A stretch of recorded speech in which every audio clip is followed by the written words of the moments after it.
Ano pinigil? Wala pa akong sasabi sa mayo kayo. May music kasi. Ayan. Sila ay nagbulong-bulungan. Narinig, sumakit ang tenga ni Kuya Ron. Napasayaw si Mark. Sumakit ang mata ni Jo Marie. Nang makita ang sumasayaw si Mark. Sumayaw si Mark na parang siyang macho dancer. Hindi naman macho. Si Kuya Ron yun, naging macho dancer na rin. Ano, masakit na rin tayo? Hindi na. Hindi na sumakit ang tenga ni Kuya Ron. Hindi, itong uso ngayon eh. Nainggit si Jo Marie. Siya ay napasayaw. Silang tatlo ay nagsayaw na parang macho dancer.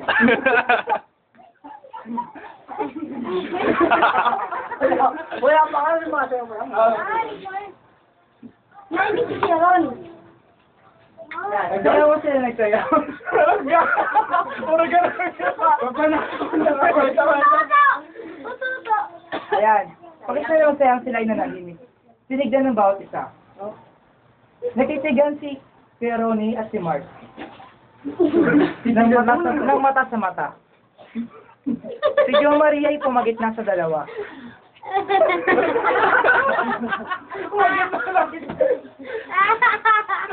Sinabi mo magitna, hindi tumitag. Nagandahan si Jo Marie sa ilong ni Mark. Sinawakan niya ito. At pinagdikit ang kanilang ilong. Nose to nose, nose to nose. Ang lagit, Mark.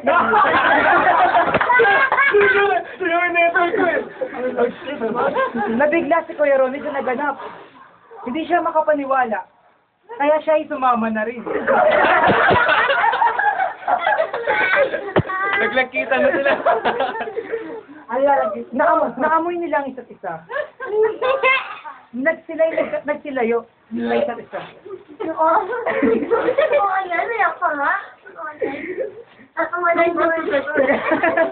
Yung Naruto. Naruto!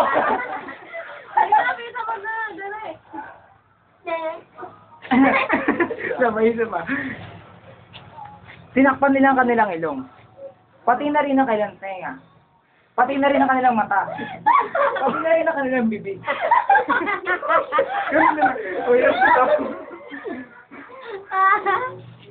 Sila ay nag-skip. Nag-skip sila. Sinisip nila kung anong dahilan bakit umuulan. Tinignan nila ang paligid. Nakakita sila ng pogi. At yun ay si Mark. Si Mark ay biglang Matanggap. Siguro matitigan. Si Mark ay biglang nag-model na parang siyang gwapong artista. Para na. Ay, mali pala. Ngunit siya ay bumigay at naging bakla.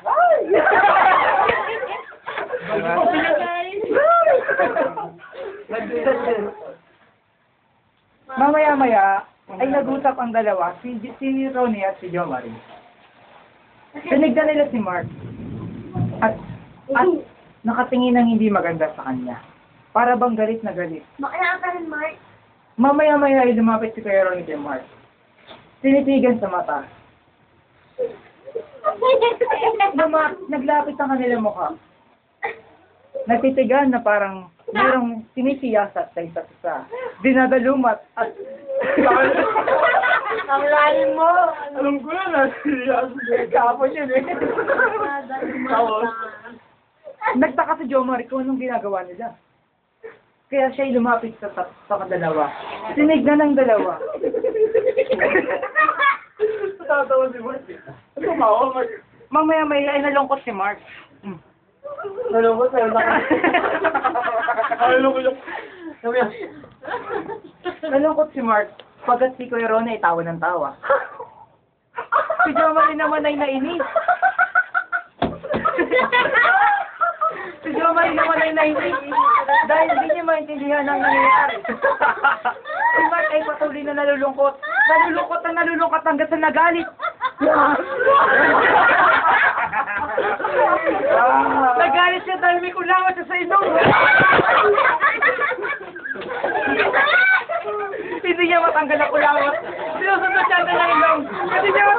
kulangot. At sa wakas ay kanya natanggal. Kinain niya yung taron. Tuwang-tuwa si Mark sa natanggal ng kulangot. Bakalangay! Si Jo Marie na nagagalit ay bigla rin nagalak. No? Dahil sa tanggal na kulangot sa Mark. Si Kuya Ronnie rin ay natuwa. Tuwang-tuwa sila tatlo. Mamaya-maya si Kuya Ronnie biglang tumigil sa pagsasaya. Sumakit ang kanyang tiyan at nakakaramdam na parang natatae. Pinigil ni Kuya Ronnie ang kanyang sakit ng tiyan. Ang dalawa'y lumapit kay Kuya Ronnie at hinihimas ang kanyang likod.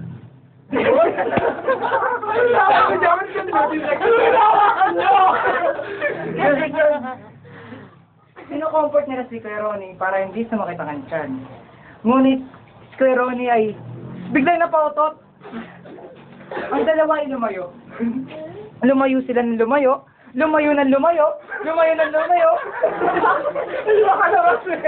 Hindi makalabas dahil umuulan. Bigla silang lumapit kay Kuya Ronnie. Fresh na. Sila na yun. Napulo rin ka rin. Ayun. Again. At napulo rin direkto. Inakbayan nila si Kuya Ronnie. Inakbayan ng maigpit at malapit na malapit sa isa't isa. Hindi nakatakip ang ilong. Mamaya may bigla silang sumayaw na sabay-sabay. Pare-pare sila ng step. Pare-pare sila ng step. Na para ba mga baliw? Bigla silang napatigil na si Jo Marie sumakit ang ulo. Sumakit ang ulo ni Jo Marie na para bang iniisip ang kanyang mga nakaraan. Inatog ni Jo Marie ang kanyang ulo sa pader. Dahil hindi mo lang... Red goals! Huli ko yung Uy, may kamay yun. Biglang nawalan sakit ng kanyang ulo. Chatro. Mamaya may tinignan ni Mark si Jo Marie. Sumakit na naman ang ulo ni Jo Marie dahil sa pasitig ni Mark. Mamaya tinignan ni ulit ni Jo Marie si Mark. At si Mark naman ang sumakit ang ulo. Nawala sa si Jo Marie. Inutong naman din sa pader. Si Mark ay umusawit ang ulo na para bang nababaliw. Ang mga di... Si Mark ay parang nababaliw. Lumalabas sa kanyang dila at kung ano-ano sinasabi. Singing in tongues. Ay, sorry. Baliw mo talaga to. Pero alis yan! Lumayas siya may sino dito. Lumihit dito. May extra. Si Mark ay lumapit kay Kuya Ronnie na para bang nababaliw. Natakot si Kuya Ronnie kay Mark. Natakot siya. Hindi siya lumalayo. Lumalapit siya. Lumalapit. Natatakot sa lumalapit. Natatakot ang lumalapit. Si Kuya Ronnie ay nakahawak sa kanyang ulo na pares kay Mark. Mamaya-maya sila ay nagkatitigan at pares na silang nabaliw.